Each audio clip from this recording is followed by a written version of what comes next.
We're going to work through Psalms until Thanksgiving, and so there's 150 of them, so I just kind of picked certain highlight ones to focus on. And you can't really do Psalms without talking about Psalm 23. I think it is the most famous Psalm of all of them. But I also love Psalm 46. Do you guys know if you just double 23? Think 23 and then doubled. You get to 46, which is also an incredible psalm. And I love it so much, I was like, okay, maybe we can work it out so that we can kind of combine 23 and 46, because they both have this theme of God's protection and trusting Him and Him taking care of us.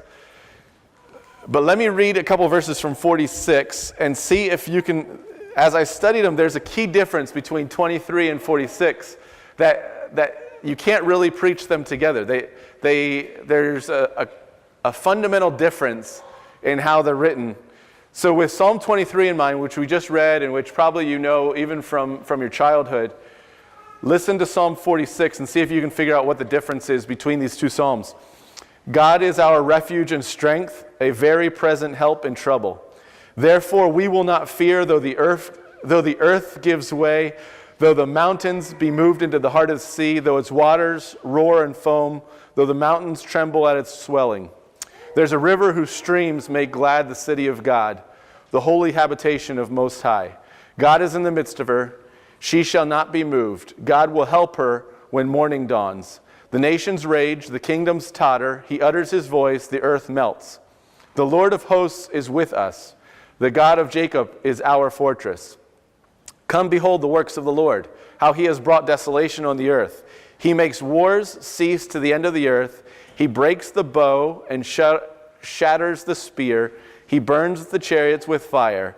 Be still and know that I am God. I will be exalted among the nations. I will be exalted in the earth. The Lord of hosts is with us. The God of Jacob is our fortress. Now I realize I hate when someone asks me a question and I know they have a specific answer they're looking for, and so they just keep guiding me until I give them the answer they're looking for, and that's exactly what's about to happen here. I have a specific answer I'm looking for, and if you don't give me the answer I want. Anybody, what's the difference between 23 and 46? There's a fundamental difference in the way it's written. Yes, good. We didn't have to do the embarrassing, no, that's not the right answer thing. Thank you, Alex. I had never noticed that before. God is our refuge. Therefore, we will not fear. Every single personal pronoun in 46 is corporate. It's plural. It's always us, our, and we. And then you go back to 23, and you notice the exact opposite. Sometimes I kind of corporalize it. I don't know if that's a word, but I make it a group thing, like the Lord is our shepherd. But that's not what Psalms 23 says. It's true. The Lord is our shepherd corporately. But Psalm 23 is specific, intentionally focused on one person individually. He says, the Lord is my shepherd. And it's different when you say the Lord is our shepherd compared to the Lord is my shepherd. It makes it more personal, which is where we're going to get started in the notes. The tone of Psalm 23 is very personal. The tone of Psalm 23 is very personal. Every single pronoun is personal. In fact, as you go down through there, 17 times in 6 verses. 6 verses and 17 times David uses I, me, or my.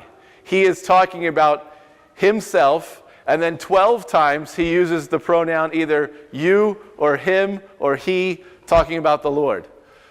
So 17 times in 6 verses he's saying this is about my relationship with God. This is who he is to me. The Lord is my shepherd, I shall not want. He makes me lie down in green pastures. He leads me beside still waters. He restores my soul. He leads me in the paths of righteousness for his name's sake. Even though I walk through the valley of the shadow of death, I will fear no evil, for you are with me. Your rod and your staff, they comfort me. You prepare a table before me in the presence of my enemies. You anoint my head with oil. My cup overflows. Surely goodness and mercy shall follow me all the days of my life, and I shall dwell in the house of the Lord forever. It's not egocentric, it's personal. That he's saying, this is between me and my shepherd. This is about me and my God. The topic of Psalm 23, the second thing there, the topic of Psalm 23 is also very personal. What was David before he became a king? Did everybody hear that? What was David before he became a king? A shepherd. So David is with sheep, probably all by himself with a bunch of sheep. And although he developed a close relationship with the sheep, and shepherd and sheep have a bond, he's the only person out there. So just think through the life of a shepherd, the life of David. There are no smartphones. There are no books that he has with him. There are scrolls, but it's likely that he couldn't even read as a shepherd. So he's up there by himself. There's nothing to entertain him. There are sheep to care for. There are stars to look at. There are bears to watch for. And they're your thoughts. And so he spends his day after day after day watching sheep, and then sitting in front of a fire, and then laying down, looking at the stars, thinking. That's the life of a shepherd. And one night, I imagine, as he's laying there looking at the stars thinking, he starts to think, all of this time and all this love and care that I put into my sheep, that is such a beautiful picture of how God cares for me. The sheep I had to go find and take care of yesterday, the one that's sick and I have to anoint with oil and make sure the scabs and the bugs and all of that go away. God does that to me. The sheep, the way I have to lead them and find pasture for them, God does that for me. So this psalm is a very personal expression of a shepherd saying, everything that I find myself doing for the sheep, I see how God is doing that for me. Read it with me again, thinking through David comparing his life and what he does for his sheep to what God does for him. The Lord is my shepherd. I shall not want. He makes me lie down in green pastures. He leads me beside still waters. He restores my soul. He leads me in paths of righteousness for his name's sake.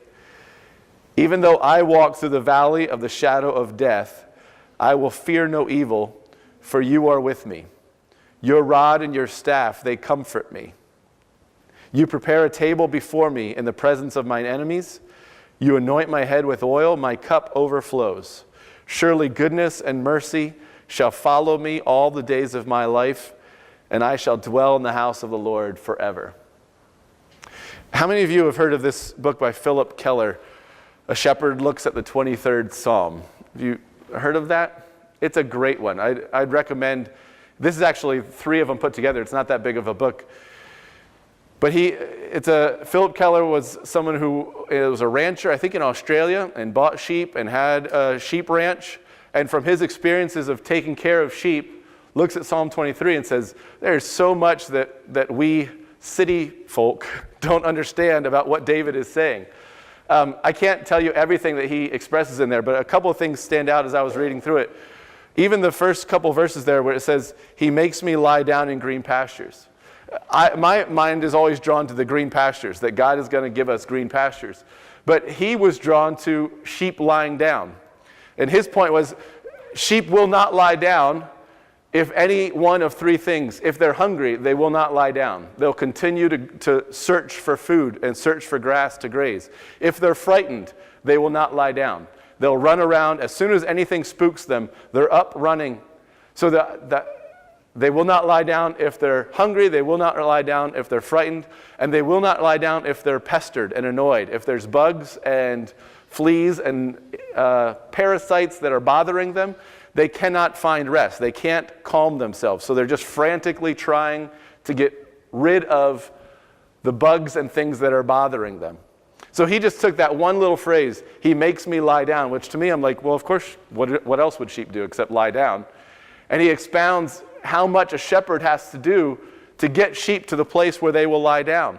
They have to be fed. They have to be secure. They have to be taken care of. He talks about his rod and your staff, they comfort me. And he talks about all the different things that shepherds will do with their rod and with their staff. The rod would be like a club that would be used as a weapon, and the staff is more what we're familiar with the hook on the end of it, which is used to guide or to pull or to direct.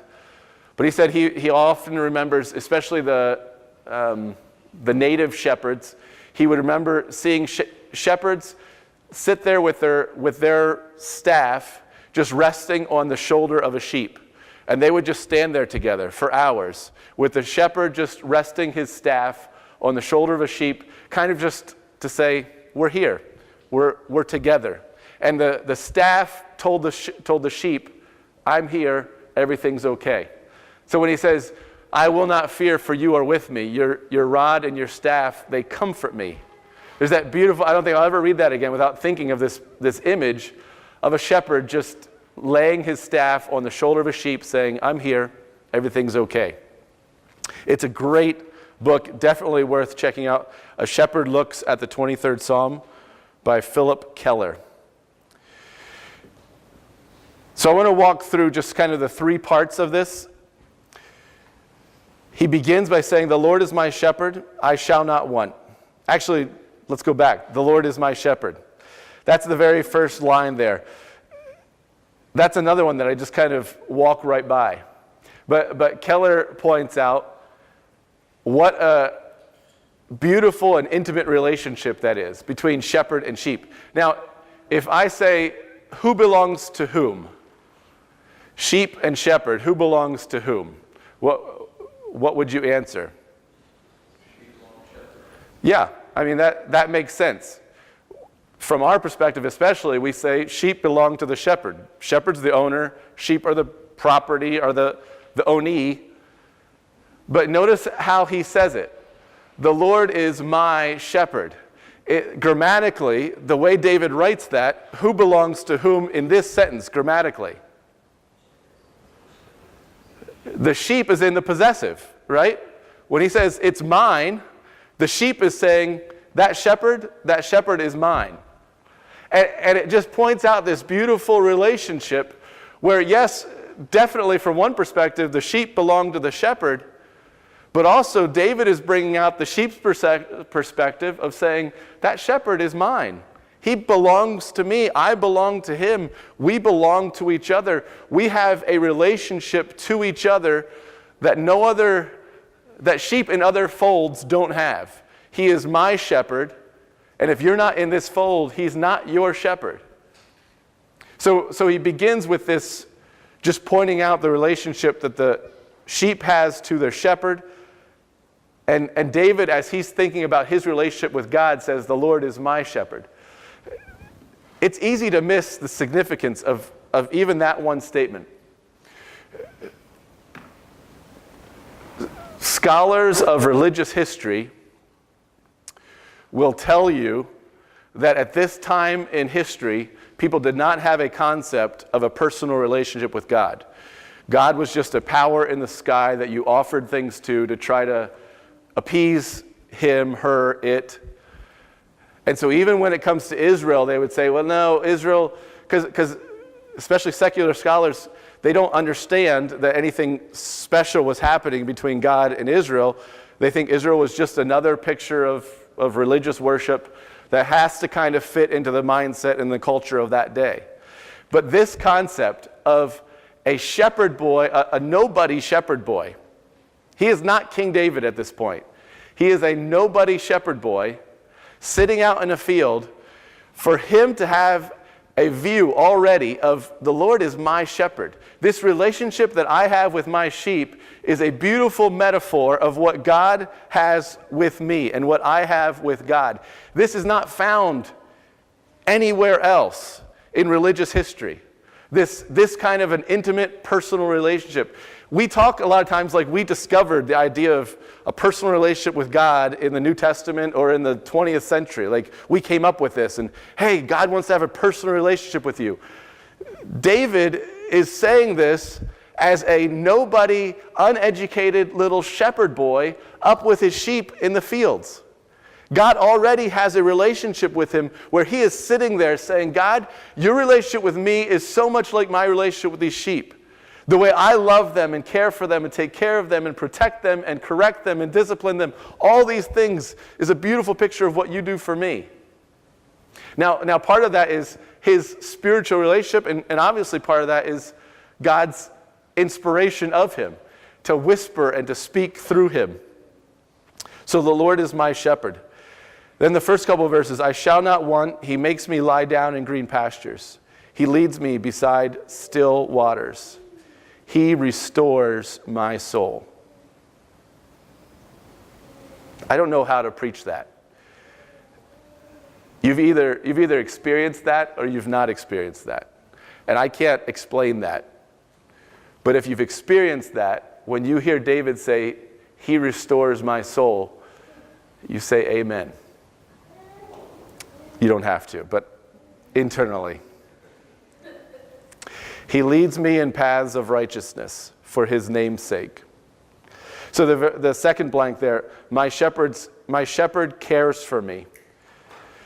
In all three sections, he says something about God and he talks about his response. The Lord is my shepherd cares for me, and because my shepherd cares for me, I shall not what? Want. I think it's a description as well as a promise. He's saying, because God cares for me, there's no reason that I want. I have nothing to want for. But it's also a promise of saying, because I believe God cares for me, I will choose not to want. I will purposefully and intentionally not allow myself to want more than God gives me. God is my shepherd. I will be content with where he leads me and what he gives me. He is caring for me, and I shall not want. Do you think David saw sheep that always wanted to go somewhere that he didn't want them to go, or wanted more than he wanted, or wanted the poisonous weeds and berries that he was trying to keep them away? And his heart as a shepherd is saying, would you just appreciate what I give you? I'm trying to keep you away from all of these things that your heart wants, things that it doesn't need. It's not good for it. So his response to his shepherd is, okay, you care for me. I will not want what you don't want me to have. I will not want what you do not give me. Even though I walk through the valley of the shadow of death, I will fear no evil, for you are with me. Notice it's his presence before his staff. The presence of God is even more important than the power and the weapons of God. You are with me. Your rod and your staff, they comfort me. So the second there, my shepherd comforts me. I shall not fear. Have you experienced the presence of God in the valley of the shadow of death? One of the things Keller points out, he sees this as kind of a shepherd's year cycle with a sheep, where he's in the pen in the first couple verses, and then eventually as summer comes, they would lead their sheep from the fold and the pen at home up into the mountains to get to the green pastures up in the hills where you can't be during the winter. And he said, in order to get to the top of a mountain, what path do you take up the mountain? You walk up the valleys. You don't go on the peaks. You walk through the crevices and through the valleys to get to the top. So in order to get to the good stuff, you got to take your sheep through the dangerous places. And he says, even though I walk through the valley of the shadow of death, I will fear no evil, for you are with me. Which leads to verse 5, which I've never understood. It says, you prepare a table before me in the presence of mine enemies. You anoint my head with oil, my cup overflows. Keller doesn't think that's a physical table. Like, I always think of a sheep sitting at a table with a fork and knife, like, thank you for this meal, God. Which kind of gets me out of the metaphor a little bit. It's like, well, that's weird, okay. But he's talking about, have you ever heard of like a plateau on the top of a mountain being called like a tabletop? That these big, large grassy fields on top of the mountain would be called like a table. And so he sees it when he says, you prepare a table, is you take me up high into the mountains to this table of grass. In the presence of my enemies, you anoint my head with oil. My cup overflows. Surely goodness and mercy shall follow me all the days of my life. A sheep saying, it is good to be a sheep under this shepherd. Life is good with God as my shepherd. He prepares this field before me. He anoints my head with oil and takes care of my needs. He restores my soul and heals my hurts. My cup overflows with goodness. So the last one, my shepherd blesses me. And then the very last verse, or phrase, and I shall dwell in the house of the Lord forever. Sometimes when we think about house of the Lord, we think about like a sanctuary or a church. And that certainly is an application of the term house of the Lord. But if you're thinking about from a sheep's perspective, the house of the Lord is the flock, the ranch. So it's more saying, instead of I want to be in church as much as I possibly can, it's more a sheep saying, I have found the best shepherd possible and I'm never going to leave this shepherd. But what are sheep known for? Wandering. All through the Bible, sheep are known for their wandering. And so there's this kind of image of my shepherd blesses me so much that I never want to wander away from him. I have found the best shepherd I could possibly ever have, and I'm going to stay with him. I'm going to stay in his flock. Even if the gate is left open one night, I'm not going to wander off because I've got it good. My shepherd blesses me. My cup overflows. I've got tables prepared before me. I don't ever want to wander away from this shepherd. So sometimes I was thinking through, it would be kind of helpful for you to think about your life and maybe positions of authority you have and places where you serve others, and to sit down and write a psalm about how your life with God is like your life with the people you lead. When I was trying to think through it, the closest I would come is I spent several years in Chattanooga as a soccer coach. And those years coaching, especially I coached middle school as well as high school soccer, and I loved those middle school boys. I would have given my life for those boys. This time we spent together, to see them go from whiny little boys to strong young men, it was so fulfilling as a coach. So I was starting to think, like, if I thought through of all the different things I did for them as a coach, and the ways I cared for them, and the ways I loved them and tried to do what was good for them, and then I tried to write a psalm of, the Lord is my coach. What does he do for me? Maybe you're a teacher, and you can think through what you do for your students, and the hours you put in, and the time you spend thinking and caring for them. I'm not sure the Lord is my NCO will work. I don't know if that relationship really, if there's enough there to really get your teeth into or not. You'll have to figure that out for yourself. But the Lord is my father. The Lord is my mother. Those relationships of what you do for your children, I would encourage you, especially if you've got some poetic juices inside of you, to write a psalm to God, saying, God, your relationship to me, I can see the parallels between the way I serve my children, the way I serve my soldiers, the way I serve my students, the way I serve these players that I coach. However, having said that, there's something divine and inspired about this particular analogy of a shepherd and sheep. It becomes, in your notes, it becomes a central biblical metaphor. The shepherd and sheep. We have one little reference in Genesis 49 that seems to allude to God being a shepherd. But other than that, David here in Psalm 23 kind of explodes this metaphor and gives it to the people of God is like a shepherd and we are like sheep. And then from this point on, you see it over and over and over and over again, this picture of God being the shepherd and us being the sheep. The prophets pick it up in Jeremiah 23, Jeremiah 25, Ezekiel 34. I want to read just a few verses from Ezekiel 34 because it is, especially if you'll keep Psalm 23 in your mind and what a beautiful shepherd David describes, the Lord is my shepherd, I shall not want, that this, I've found the best shepherd possible and I'm never going to wander away. And then Ezekiel picks it up and it says, the word of the Lord came to me, Son of man, prophesy against the shepherds of Israel. Prophesy and say to them, even to the shepherds, thus says the Lord God, shepherds of Israel who have been feeding yourselves. Should not shepherds feed the sheep? You eat the fat. You clothe yourselves with the wool. You slaughter the fat ones, but you do not feed the sheep. The weak you have not strengthened. The sick you have not healed. The injured you have not bound up. The strayed you have not brought back. The lost you have not sought. And with force and harshness you have ruled them.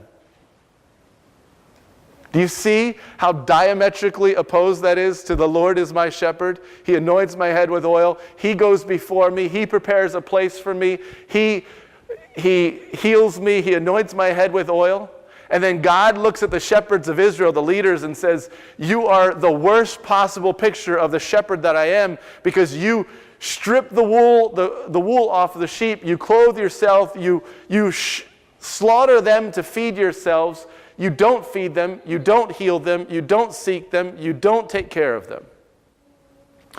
And in Jeremiah 23, he says, I will bring shepherds who will care for my people. So if you're writing in the notes, the bad shepherds of Israel taught Israel to look for what?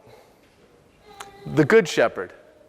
There was this imagery of leaders consistently misrepresenting the shepherd that God is, and consistently twisting and manipulating and being shepherds that cared about themselves much more than the sheep. And God's saying, one day I will bring a good shepherd. One day I will give you shepherds that love you and that care for you and that take care of you the way I do. So then you get to John chapter 10, and what does Jesus say? This is so good. Israel has been abused and manipulated and tortured by bad shepherds. And Jesus comes, and without any ambiguity, Jesus says, I am the what? Come on. I am the good shepherd. I give my life for the sheep. You know Psalm 23? The Lord is my shepherd. That was written about me. I am Jehovah God here in flesh, to shepherd you, to give myself for you, to anoint your head with oil, to take care of you, to care for you, to comfort you, and to bless you. I am the good shepherd.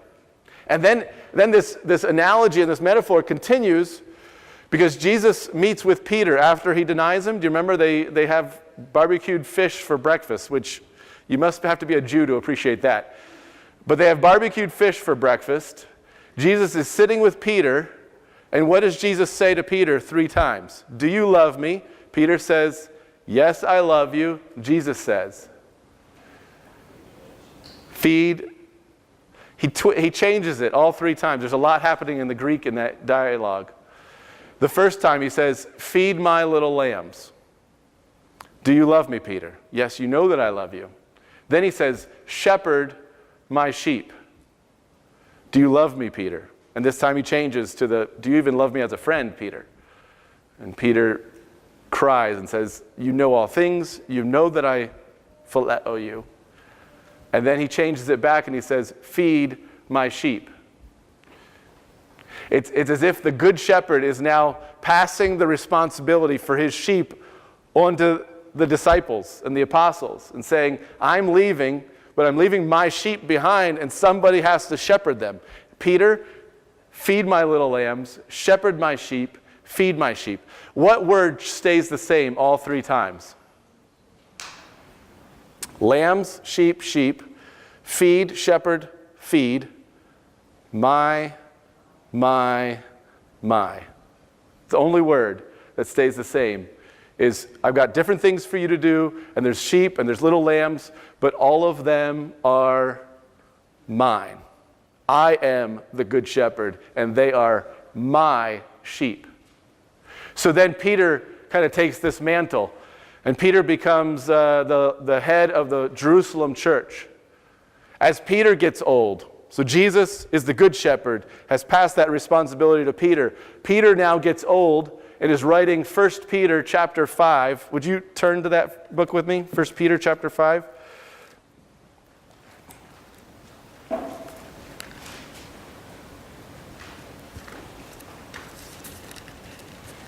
Near the end of the Old Testament or New Testament.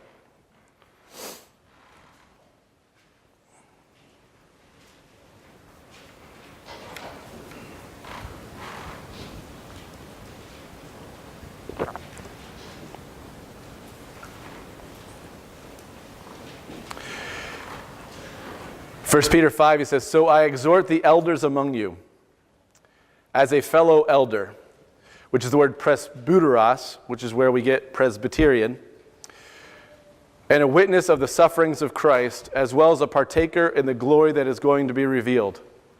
Shepherd the flock of God that is among you, exercising oversight, not under compulsion, but willingly, as God would have you, not for shameful gain, but eagerly, not domineering over those in your charge. Don't be like the bad shepherds of Israel.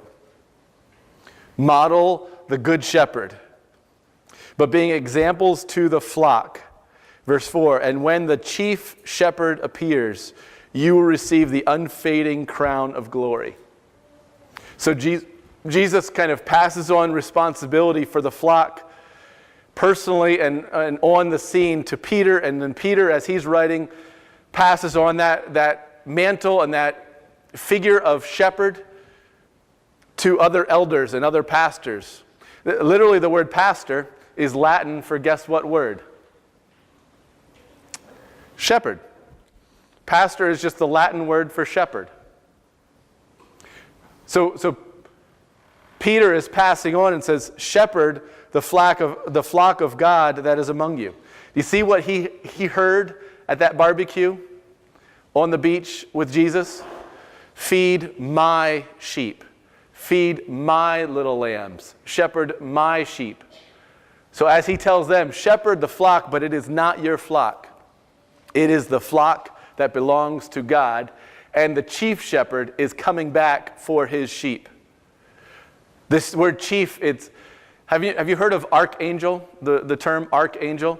This literally is the arch shepherd.